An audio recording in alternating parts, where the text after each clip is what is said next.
Tax-deferred exchanging in some form has been with us since the 1920s. However, the difficulty associated with completing an exchange up until the late 70s was related to those issues which arose around having to complete every transaction simultaneously. That's right, up until the case law arising from the Starker decisions, every exchange had to be done where all the transfers were completed on the same day. Not an easy task at all. But what happened with the Starker situation was this. The Starker family sold some land to Crown Zellerbach, and instead of receiving cash in the sale, they instead took a credit on the books of the company. Then, over the course of a few years, as the Starker family found replacement property they wanted, Crown Zellerbach would buy it and have it deeded to the Starkers and applied against their credit.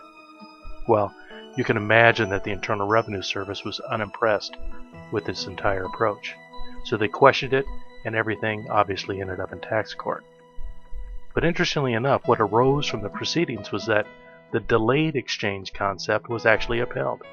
Granted, not all the Starker transfers were found to be compliant, but enough were so that the period between the Starker case law rulings in 1984, delayed exchanges could actually be completed legitimately in the circuit which heard the case.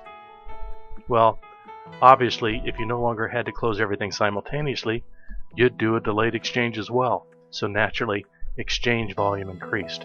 In fact, it increased to such an extent that the Internal Revenue Service codified delayed exchange in 1984 simply in an effort to get some control around the process.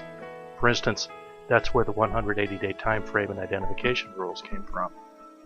Since then, we've gotten rules for reverse exchanges which make them easier to complete, as well as several revenue procedures or other forms of guidance that deal with many other forms of exchanging.